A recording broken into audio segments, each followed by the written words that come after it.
प्रधानमन्त्री केपी शर्मा ओलीले सरकारलाई अविश्वास गर्नुपर्ने कारण नभएको बताउनु भएको छ। सोमबार प्रतिनिधि सभा बैठकमा विश्वासको प्रस्ताव राख्ने क्रममा प्रधानमन्त्री ओलीले संविधानको स्वीकार्यता, हिंसामा लागेकालाई शान्तिपूर्ण बाटोमा ल्याएका लगायतका कुरा राख्दै सरकारलाई अविश्वास गर्नुपर्ने कारण नभएको बताउनु भएको हो।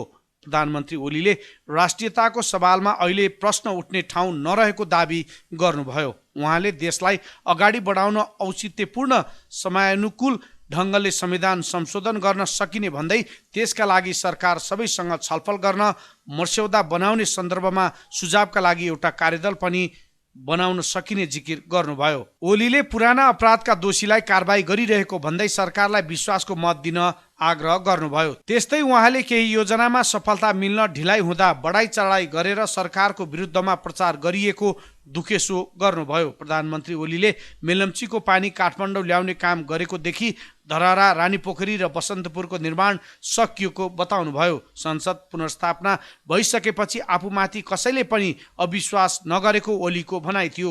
ओलीले पार्टी विभाजन भए पनि लामो समयसम्म माओवादीले विश्वास गरिरहेको भन्दै आगामी दिनमा पनि विश्वास गर्न आग्रह गर्नुभयो। त्यस्तै उहाँले कोरोना नियन्त्रण गर्ने अभियानमा एकजुट भई रोगलाई पराजित गर्ने उत्तरदायित्व वहन गर्न सबैमा आग्रह गर्नुभयो। यति बेला सबै कोरोना विरुद्धको लडाईँमा पक्ष र विपक्ष नभई सिद्धान्त र विचारलाई छाडेर भिन्नतालाई थाती राखेर एकजुट हुनुपर्ने औल्याउनुभयो। तर सरकारले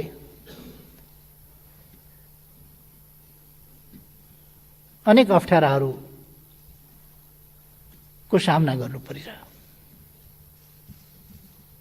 मलाई अचम्म लाग्छ, हामी कोभिड विरुद्धको लडाईँमा छौँ। कतिपय पक्षमा, कतिपय कर्नरमा प्रधानमन्त्रीमाथि हिलो छ्याप्ने वा सरकारमाथि हिलो छ्याप्ने र कोभिड विरुद्धको औषधि खरिद जस्ता कुराहरूमा भएको भ्रष्टाचारको नाममा कुरा उछाल्ने र नभएका कनेक्सन अनुचित ढङ्गले देखाउने त्यस्ता खालका क्रियाकलापहरू भए। हामी सबैलाई थाहा छ भ्याक्सिनको अभाव छ दुनियाँमै।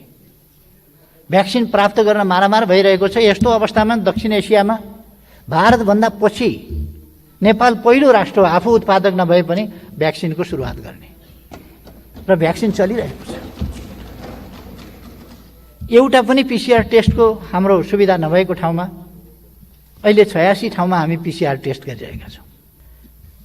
कारबाही हुन्छ दोषी पाइयो भने।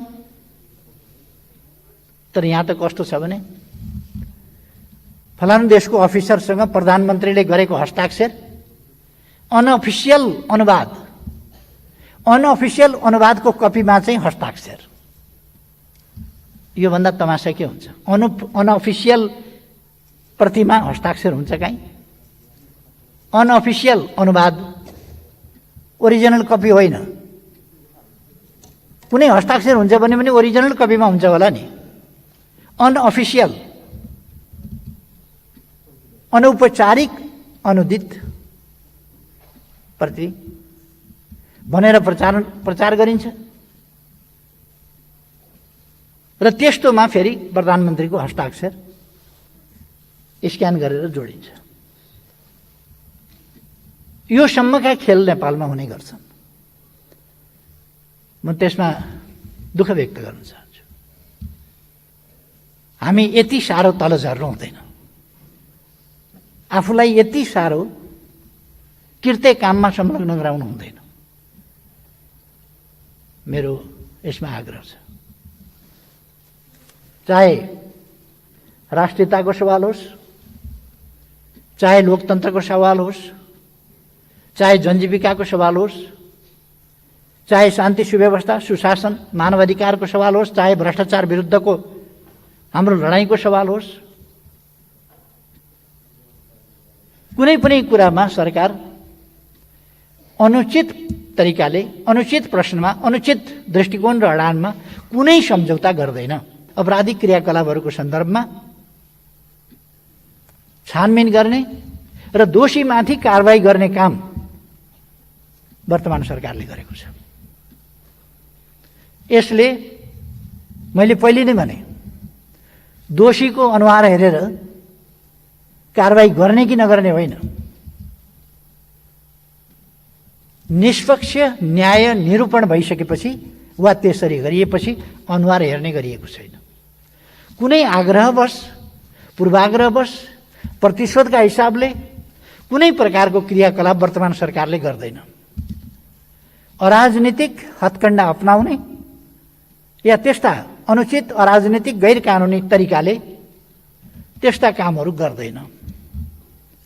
मैले पहिले पनि यस सम्मानित सदन समक्ष यी कुराहरू राखिसकेका छु। त्यसकारण यस सरकारलाई विश्वास नगर्नुपर्ने कुनै कारणै छैन।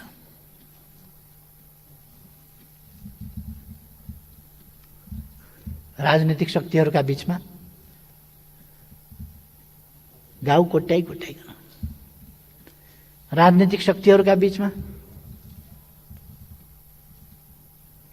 किन चुनिँदैन भनेर चुनाउनका लागि तानातान गरिकन, किन भत्किँदैन भनेर ठोकिकन भत्काउन लाग्दा पनि शान्ति सुव्यवस्थाको स्थिति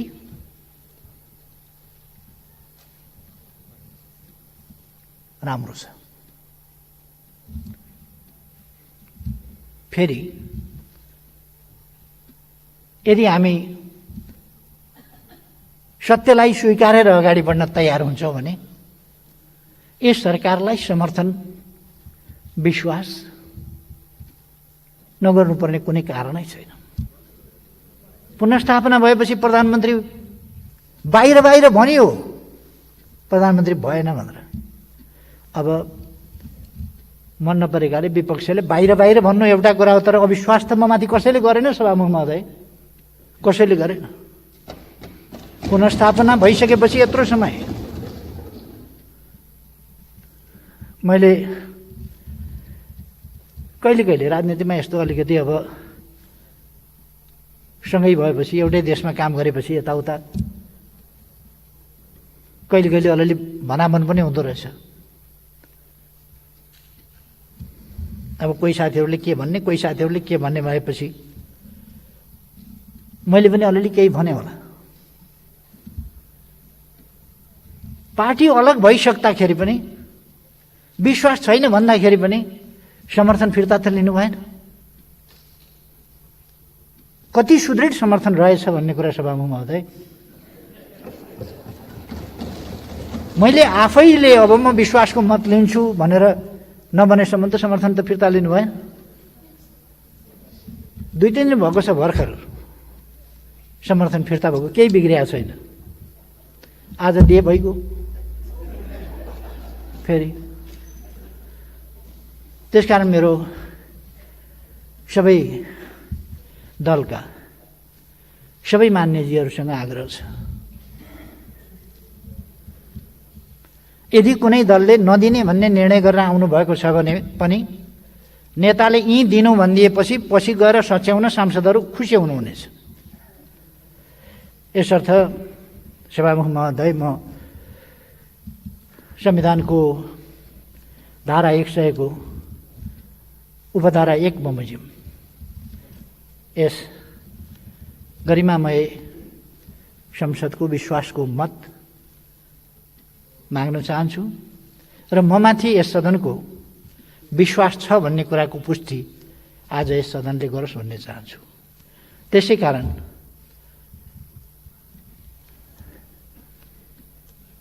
प्रतिनिधि सभा नियमावली 2075 को नियम 52 को उपनियम 2 बमोजिम ममाथि यस प्रतिनिधि सभाको पूर्ण विश्वास छ भन्ने कुरा पुष्टि होस् भनेर म सम्मानित सदन समक्ष विधिवत प्रस्ताव राख्न चाहन्छु।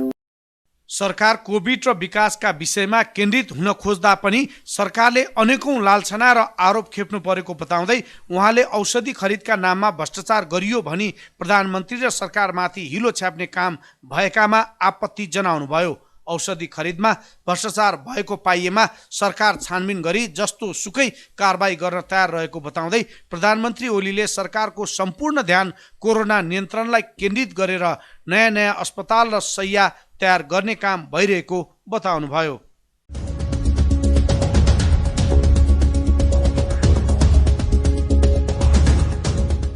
प्रमुख प्रतिपक्षी दलका नेता शेरबहादुर देउवाले प्रधानमन्त्री ओलीले आफ्नो गल्ती अरूमा थुपार्ने काम गरेको आरोप लगाउनु भएको छ। प्रधानमन्त्री केपी शर्मा ओलीले विश्वासको मत माग्ने प्रस्ताव राखेपछि बोल्दै देउवाले वर्तमान सरकारले धेरै गल्ती गरेको र दोष अरूमा थुपार्ने काम गरेको आरोप लगाउनु भएको हो। प्रधानमन्त्री ओलीले संविधान व्यवस्था समाप्त पार्न लागेकाले प्रमुख प्रतिपक्ष काङ्ग्रेसले विश्वास दिन नसकेको उहाँले बताउनुभयो। प्रधानमन्त्री ओलीले आफैले उत्पन्न गरेको परिस्थितिका कारण अहिले विश्वास माग्न आउनु परेको भन्दै देउवाको भनाइ थियो। सभापति देउवाले प्रधानमन्त्री ओलीलाई आत्मसमीक्षा गर्न सुझाव पनि दिनुभयो। सभापति देउवाले कार्यकारी भूमिकामा रहेका प्रधानमन्त्रीले देश र जनताको हितमा काम गर्न कसले र कहाँ रोक्यो भन्दै प्रश्न पनि गर्नुभयो। उहाँले कोरोना संक्रमितले अक्सिजन नपाएर जनताको अनाहकमा ज्यान गइरहेको र सरकार मुखदर्शक बनेको आरोप लगाउनुभयो। देउवाले कोभिड महामारीमा समेत कमिसन र भ्रष्टाचारमा सरकार लिप्त भएको भन्दै यस्तो अक्षम्य अपराधको जनताले जवाब दिने धारणा राख्नुभयो। अरूमाथि दोष र गुनासो थुपारेर जिम्मेदारीबाट प्रधानमन्त्री भाग्नु पाउनुहुन्छ। यो सरकार गठनपछि विगत 3 वर्षको मूल्याङ्कन गर्दा माननीय केपी शर्मा ओलीजीको सरकार पूर्ण रूपले असफल भएको छ। माननीय प्रधानमन्त्रीलाई के आग्रह गर्न चाहन्छु भने मानिस दुनियाँबाट भाग्न सक्छ, आफैबाट भाग्न सक्दैन। एकपटक छातीमा आग राखेर हात राखेर भन्नुहोस्, आफैलाई सोध्नुहोस्, यो अवस्था तपाईँले सिर्जना गर्नुभएको अङ्गगणितीय दम्भ, राजनीतिक व्यवस्था, कुशासन र भ्रष्टाचारको कारण होइन। मान्य सभामुखज्यू, हामी अहिले यो संसदमा छलफल गरिरहेको अवस्थामा बाहिर नेपाली दिदीबहिनी दाजुभाइहरू कोभिड-19 को महामारीमा परि घरमा, बाटोमा, एम्बुलेन्समा, अस्पतालमा अक्सिजन नपाएर छटपरेर मरिरहेको दयनीय अवस्था छ। अस्पतालमा बेड, आइसियु, भेन्टिलेटर नपाएर नागरिकहरूले ध्यान गुमाउनु परिरहेको छ। कोरोनाको महामारी प्रारम्भ भएको 1 वर्षभन्दा बढी समय भइसक्यो। सरकारले नियन्त्रण रोकथामको कुनै व्यवस्था गरेको छैन। हाम्रो पार्टीले कोभिड-19 को प्रकोप प्रारम्भ हुँदा नै सरकारलाई सहयोग गर्ने प्रतिबद्धताका साथै समयमै निर्माण र रोकथामको उपाय अपनाउन पटक पटक ध्यान आकर्षण गराउँदा पनि सरकार सचेत र गम्भीर देखिएन। विज्ञहरूले कोभिड-19 को पटक पटक लहराउन सक्ने जुनसुकै बेला जोखिम बढ्न सक्ने भनी दिएको चेतावनीलाई सरकारले सुनेन। समयमा कोभिड-19 विरुद्धको खोपको व्यवस्था गरेन, जुन कुरा समय अगाडि नै गर्नु पर्थ्यो। फलस्वरूप अहिले नेपाल विश्वमा नै कोभिड-19 को उच्च जोखिममा रहेको देशहरूको गणनामा राखिएको छ। यस्तो अवस्था आउनुमा यो सरकार पूर्ण रूपमा जिम्मेदार छ कि छैन? बेलेमा सरकारले काम गर्नुपर्ने काम नगरेको, सामधानी अपनाएका कारण भयावह अवस्था सिर्जना भएको छ। 2 हप्ता अगाडि संक्रमितको संख्या निकै बढ्न थालेको अवस्थामा प्रधानमन्त्रीजी ठुलो तामझामका साथ तयार हुनु बाँकी नै रहेको धरा उद्घाटन गर्न जानुभयो। यो गैर जिम्मेदारीको नमुना हो।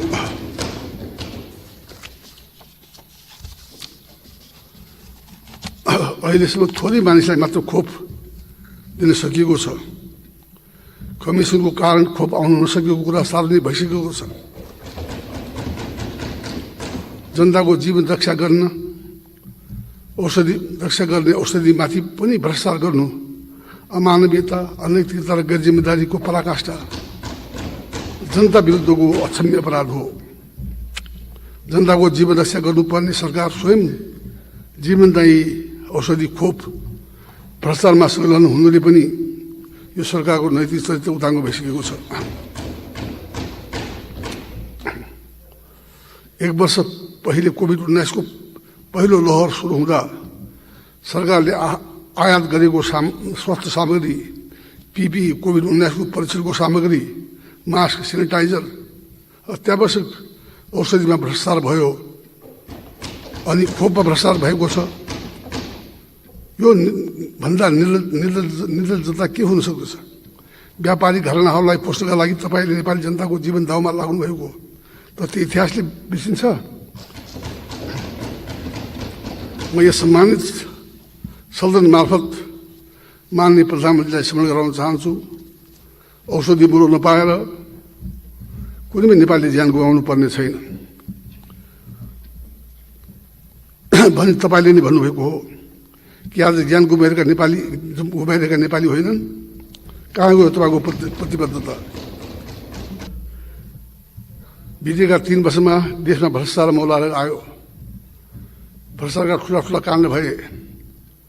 सरकारको बहुमूल्य जग्गा र सम्पत्ति बिना मूल्य व्यापारिक घरानाहरूसँग मेलमुतो गरी लिजको नाममा दिए।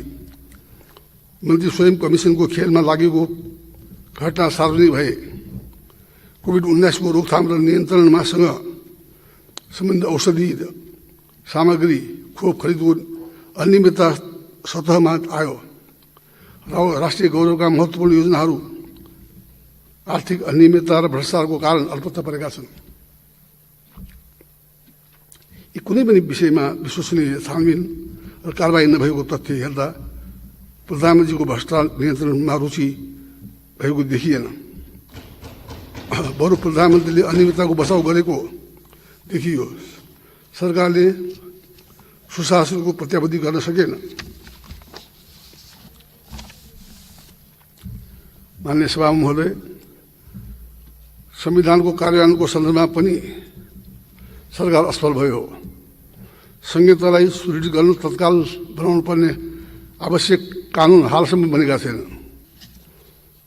विगत निर्वाचनमा स्पष्ट बहुमत दिएको सरकार प्रमुख प्रधानमन्त्री माननीय केपी शर्मा ओलीजीले जनता सामु बाचा बिर्सिएको, देश र जनताको हितमा काम गर्न नसकेको, अधिनायकवादी सर्वसत्तावादी चरित्र प्रदर्शन गरेको, सुशासनको प्रत्याभूति दिन नसकेको, देशको स्वाभिमान, मर्यादा र गरिमा बिसाउन सकेको, कोभिड-19 को रोकथाम र नियन्त्रणमा सर्वदा असफल भएको, शान्ति सुरक्षा काम गर्न नसकेको, संविधान, विधि र प्रणालीलाई नै समाप्त गरी सँगै लोकतान्त्रिक गणतान्त्रिक व्यवस्थालाई नै आँच पुग्ने कार्य भइरहेको हुँदा अहिले मुलुक जटिल अवस्थामा पुगेको छ।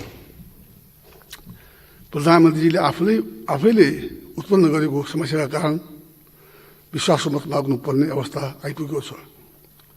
नेपाली कांग्रेस माननीय प्रधानमन्त्री राख्नुभएको विश्वासको मत प्रस्तावको विपक्षमा मतदान गर्ने जानकारी गराउन चाहन्छु। विपक्षमा भने विश्वासको मत विपक्षमा, साथै प्रतिनिधि सभाको उपस्थित सबै राजनीतिक दल र मान्य सदस्यलाई प्रमुख प्रतिपक्षी दलको नेताको हैसियतले प्रधानमन्त्री राख्नुभएको विश्वासको मतको प्रस्तावको विपक्षमा मत दिनुहुन आह्वान गर्दछु। माननीय प्रधानमन्त्रीले विश्वासको मत प्राप्त गर्न नसक्ने अवस्था छ। प्रधानमन्त्री ओलीको वक्तव्य आत्मरति र आत्मप्रशंसामा केन्द्रित रहेको भन्दै देउवाले सरकारका असफलताको इतिहासले मूल्याङ्कन गर्ने तर्क गर्नुभयो।